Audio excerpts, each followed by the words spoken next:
Assalamualaikum warahmatullahi wabarakatuh. Hari ini kita akan belajar tentang struktur atom dan juga perkembangan model atom. Nah, sebelumnya kita perlu mengetahui bahwa materi secara umum dibagi menjadi dua. Ada yang campuran, ada juga yang zat tunggal. Kalau campuran itu terdiri dari beberapa zat tunggal, sedangkan zat tunggal ada yang berupa unsur, ada juga yang berupa senyawa. Tapi dari semua materi itu tersusun dari partikel dasar. Nah, partikel dasarnya itu berupa atom. Jadi, di pembahasan kali ini kita akan mempelajari tentang bagaimana perkembangan model atom dan juga apa saja sih partikel pembentuk atom itu sendiri. Yang pertama, kita akan mempelajari tentang perkembangan model atom. Nah, model atom ini berkembang dari masa ke masa. Dari yang paling sederhana, oleh seseorang yang bernama Dalton, kemudian disempurnakan oleh Thomson. Nah, Thomson belum sempurna, disempurnakan lagi oleh Rutherford, kemudian disempurnakan lagi oleh Bohr, dan model atom Bohr ini juga dirasa kurang sempurna. Selanjutnya disempurnakan lagi dengan model atom yang bernama mekanika kuantum. Jadi, model atom yang paling relevan itu ya mekanika kuantum yang paling terbaru dari yang lain. Oke, mari kita mulai dengan model atom yang pertama, yaitu model atom Dalton. Dalton menyebutkan bahwa atom merupakan partikel terkecil dari suatu materi. Nah, kita lihat contohnya di sini, misalkan ada kapur tulis yang berwarna-warni. Misal kita ambil satu kapur tulis yang berwarna merah, kemudian kita bagi menjadi dua bagian, kita bagi lagi menjadi bagian yang lebih kecil, dan seterusnya, sampai menjadi butiran-butiran kapur atau bahkan lebih kecil lagi. Nah, bagian terkecil itulah yang disebut dengan atom. Sehingga Dalton memberikan beberapa rumusan teori model atomnya. Yang pertama ada materi, tersusun atas partikel-partikel terkecil yang disebut dengan atom. Kemudian, unsur merupakan materi yang tersusun atas atom-atom yang sejenis. Contohnya ada besi, itu tersusun dari atom-atom yang sejenis, ini sama ya. Kemudian misalnya tembaga, misalkan atomnya seperti ini juga sama. Nah, untuk unsur yang berbeda, atom penyusunnya juga berbeda. Kalau kita lihat tadi ini besi dan tembaga, itu merupakan unsur yang berbeda, sehingga atom penyusunnya juga berbeda. Nah, selanjutnya, senyawa merupakan materi yang tersusun atas dua atom atau lebih dari unsur-unsur yang berbeda. Contohnya, air. Air itu tersusun dari atom H dan juga atom O. Nah, senyawa satu molekulnya itu dibentuk dari dua atom atau lebih yang berbeda jenis. Dalam suatu senyawa, antar atomnya itu memiliki yang namanya ikatan. Jadi, atom satu dengan atom yang lainnya itu berikatan untuk membentuk suatu senyawa. Untuk perbandingan massa unsur-unsur penyusunnya ini adalah tetap. Jadi, misalkan senyawa air terdiri dari H dan O, maka perbandingan unsur-unsur penyusun dari air ini itu adalah tetap perbandingan massanya. Menurut Dalton, atom tidak dapat dimusnahkan dan tidak dapat diciptakan. Adanya reaksi kimia hanyalah bentuk penyusunan ulang atom. Nah, di sini contohnya ada H2 bereaksi dengan Cl2 membentuk 2HCl. Tadi di sini terlihat ya, hanya itu 2, Cl-nya 2. Nah, ini juga membentuknya 2HCl, 2H, 2Cl di sini sama, jadi hanya penyusunan ulang atom. Nah, sekarang mari kita lihat kelebihan dan kelemahan model atom Dalton. Kelebihan dari model atom Dalton, bahwa model atom Dalton ini dapat menerangkan hukum kekekalan massa atau hukum Lavoisier dan juga hukum perbandingan tetap atau hukum Proust. Nah, kedua hukum ini akan kita pelajari di pertemuan selanjutnya nanti. Kemudian, untuk kelemahan model atom Dalton sendiri ini tidak dapat menjelaskan sifat listrik materi, cara atom-atom berikatan, dan juga perbedaan atom unsur yang satu dengan yang lainnya. Nah, oleh karena itu, berdasarkan kelemahan model atom Dalton, maka model atom Dalton ini disempurnakan oleh Thomson. Sekarang kita masuk ke model atom Thomson. Thomson mematahkan teori Dalton yang mengatakan bahwa bagian terkecil dari suatu materi adalah atom. Jadi, model atom Thomson ini ditandai dengan ditemukannya partikel subatomik yang bermuatan negatif. Menurut Thomson, atom itu merupakan suatu bola yang bermuatan positif. Jadi, bolanya itu bermuatan positif. Kemudian, dikelilingi oleh muatan negatif. Nah, misal seperti ini, apa itu muatan negatifnya? Jadi, muatan negatifnya ini yang kita sebut dengan elektron atau sinar katoda. Menurut Thomson juga bahwa atom itu bersifat netral. Jadi, muatan positifnya sama dengan muatan negatif. Nah, ini beberapa ciri model atom dari Thomson. Yang pertama, bahwa atom merupakan sebuah bola yang bermuatan positif.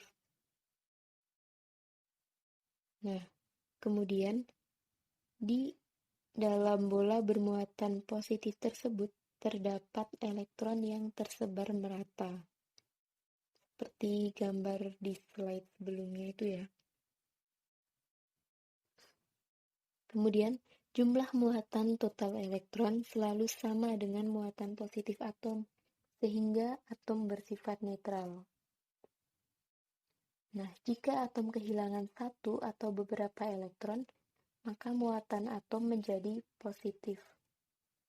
Karena tadi kan atom bersifat netral ya, di mana muatan positif sama dengan muatan negatif. Nah, jika muatan negatifnya berkurang, maka muatan atom itu menjadi positif. Seperti itu.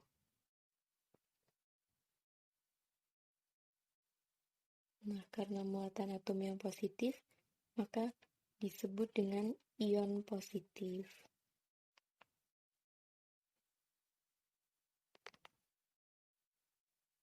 Nah, ini adalah gambar dari percobaan model atom Thomson.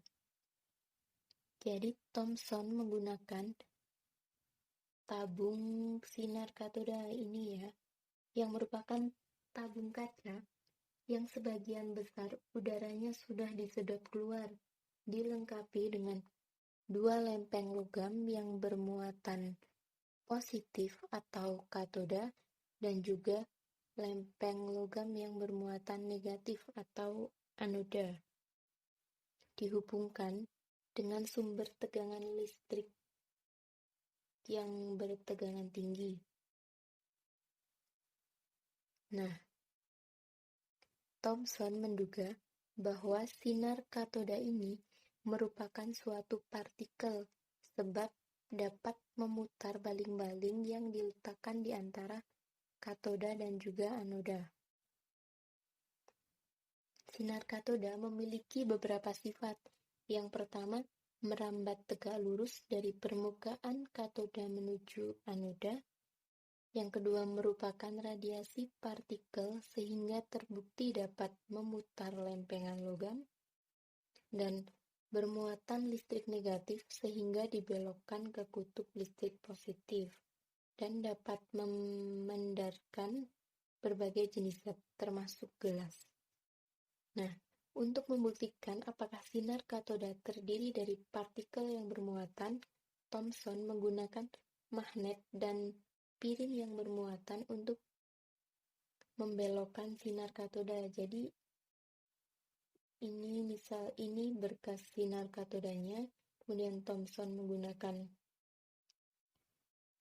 magnet untuk mengetahui bahwa apakah nanti akan berbelok atau tidak, seperti itu. Nah, Thomson mengamati bahwa sinar katoda dibelokkan oleh medan magnet dengan cara yang sama seperti kawat yang membawa arus listrik yang diketahui bermuatan negatif. Selain itu, sinar katoda dibelokkan menjauh dari piring logam bermuatan negatif menuju pelat bermuatan positif. Nah, Thomson mengetahui bahwa muatan yang berlawanan akan tarik-menarik satu sama lain, sementara muatan yang sama akan tolak-menolak satu sama lain.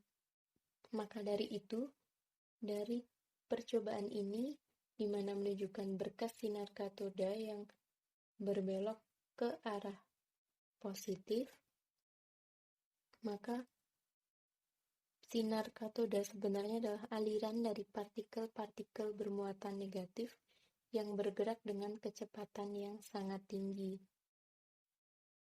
Nah, seperti itu. Makanya Thomson menyebutkan yang akhirnya nanti bahwa sinar katoda disebut sebagai elektron. Rutherford.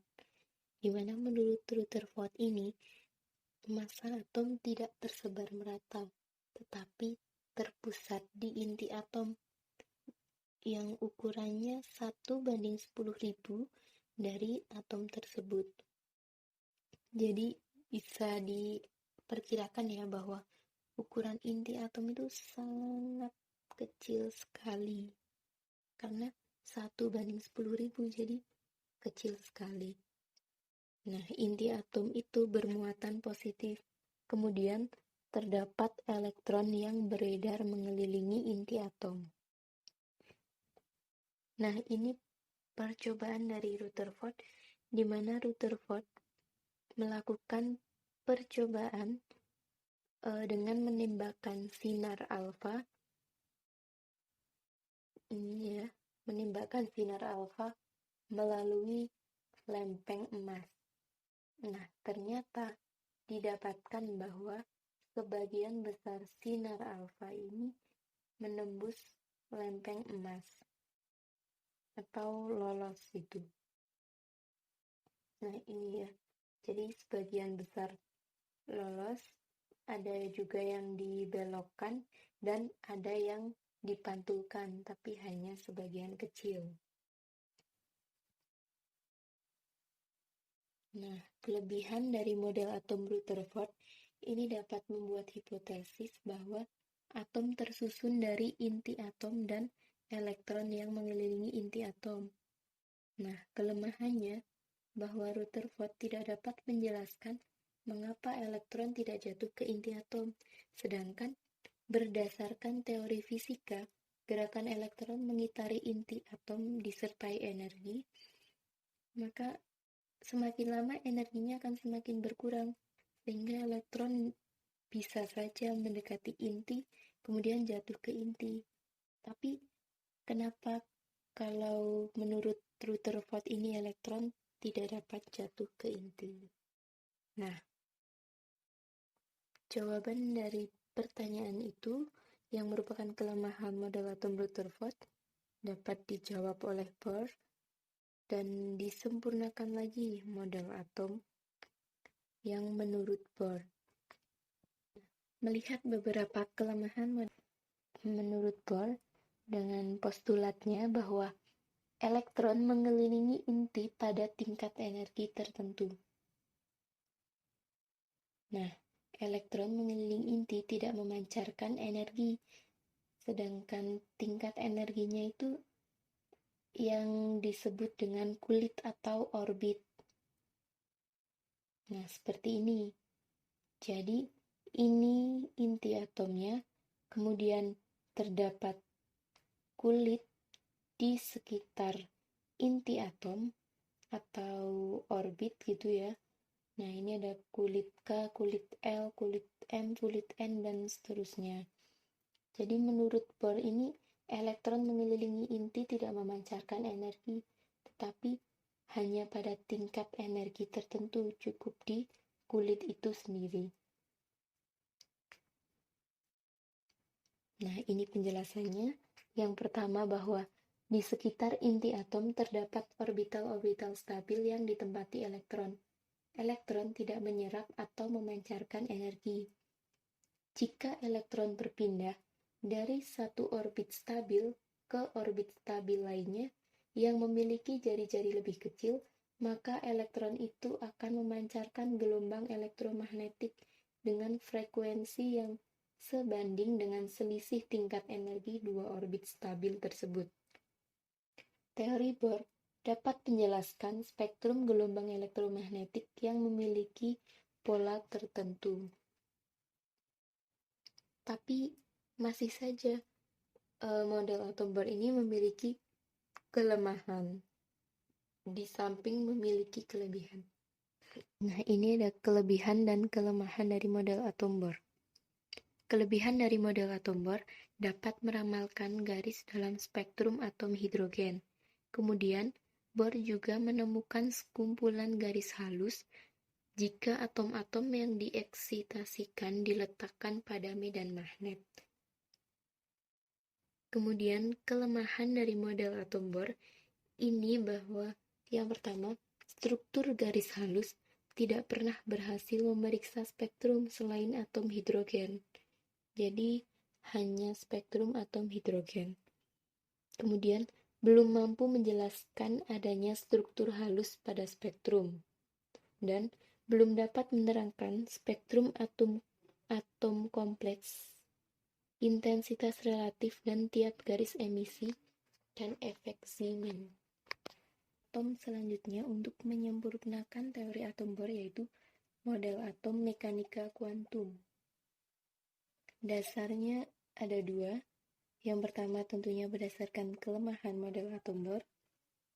Kemudian dari eksperimen radiasi benda hitam Planck. Nah, eksperimennya ini tentang energi elektron saat mengelilingi inti pada kulit atom. Tokoh yang terkenal dari model atom mekanika kuantum yang pertama ada Erwin Schrödinger yang menemukan teori atom mekanika kuantum dan mengatakan bahwa kedudukan elektron dalam atom tidak dapat ditentukan dengan pasti.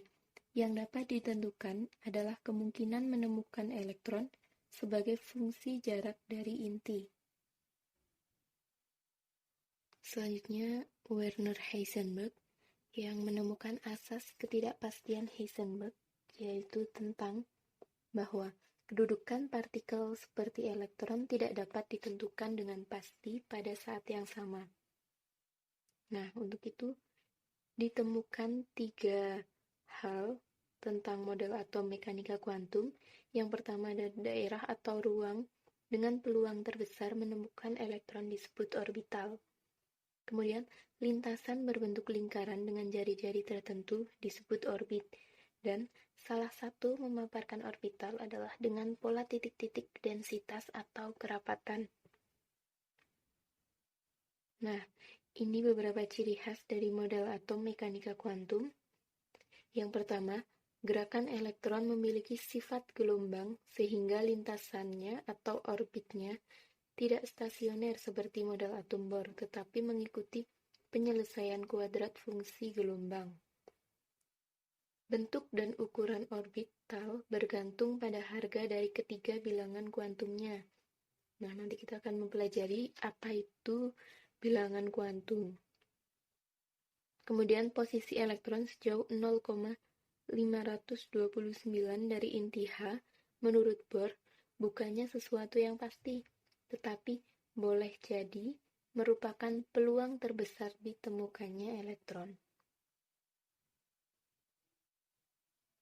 Nah, model atom mekanika kuantum ini dianggap merupakan model atom yang sempurna dibandingkan dengan model atom Bohr. Sifat cahaya atau energi radiasi secara umum berhubungan dengan sifat gelombang dan partikel, yang disebut juga dengan dualisme cahaya, sifat gelombang partikel. Ya, demikian tadi materi membahas tentang struktur atom. Nah, ini gambarannya secara umum ya, di mana ada inti yang sangat kecil, di tengah kemudian ada elektron yang mengelilingi inti atom. Pertama tentang partikel penyusun atom. Ada dua secara umum, di luar inti dan juga di intinya itu sendiri. Kalau di inti, itu terdapat proton dan neutron, di mana proton itu bermuatan positif dan neutron bermuatan netral atau tidak bermuatan. Kemudian proton ditemukan oleh Goldstein dan neutron ditemukan oleh Chadwick. Nah, ini kalian nanti bisa cari bagaimana percobaan Goldstein dan juga Chadwick hingga menemukan proton dan juga neutron. Kemudian di luar inti itu terdapat elektron yang bermuatan negatif, dan elektron ini ditemukan oleh Thomson. Nah, ini massa elektron, massa neutron, dan juga massa proton. Ini ya, 9,109 kali 10 pangkat min 28 gram ini massa elektron. Kemudian yang dua ini massa neutron dan juga massa proton. Massa neutron dan massa proton itu sama. Nah, kemudian terkait lambang atom, jadi lambang atom ini kita misalkan X. Kemudian ada huruf A dan Z. Nah, apa itu? Keterangannya yaitu bahwa X adalah lambang atom itu sendiri. Kemudian A adalah nomor massa atom, di mana nomor massa ini merupakan jumlah proton dan juga neutron. Jadi proton ditambah neutron itu nomor massa yang dilambangkan dengan huruf A. Nah, untuk Z, ini nomor atom yang menunjukkan jumlah proton dan jumlah neutron. Jadi jumlah proton sama dengan jumlah neutron yang dilambangkan dengan Z ini. Kemudian terkait isotop, isobar, dan isoton. Isotop merupakan keadaan di mana dua atom, misalnya, yang mempunyai nomor atom sama, tetapi nomor massanya berbeda. Kemudian isobar ini atom-atom yang memiliki nomor atom berbeda, tetapi nomor massanya sama. Sedangkan isoton itu di mana atom-atom memiliki jumlah neutron yang sama. Nah, cara mudah menghafalkannya seperti ini. Isotop P, proton sama. Isoton N, neutron sama. Kemudian isobar, masanya sama. Seperti itu ya. Contohnya, ini contoh untuk isotop. Nomor atom sama, nomor masanya berbeda. Ini ada atom oksigen, nomor atomnya 8, ya sama. Tetapi nomor masanya berbeda-beda, ada 16, 17, dan 18. Ini merupakan isotop. Kemudian, contoh isobar di mana nomor atom berbeda tetapi nomor masanya sama, ada atom natrium dan juga magnesium. Nomor massa mereka sama, yaitu 24, tetapi nomor atomnya berbeda, 11 dan 12. Nah, ini merupakan contoh dari isobar. Kemudian contoh isoton, ini ada atom C atau atom karbon dan juga N atau nitrogen. Jumlah neutronnya itu sama. Nah, tadi kan nomor massa ini merupakan jumlah proton ditambah jumlah neutron ya. Jadi untuk mengetahui berapa jumlah neutron, maka dengan cara nomor massa dikurangi dengan nomor atom atau jumlah nomor massa jumlah proton ditambah neutron dikurangi dengan jumlah proton. 13 dikurangi 6 itu 7, kemudian di sini juga 7, jadi jumlah neutron, atom, karbon, dan nitrogen itu sama, maka mereka merupakan isoton. Ya, demikian tadi materi terkait struktur atom dan juga perkembangan model atom. Terima kasih. Wassalamualaikum warahmatullahi wabarakatuh.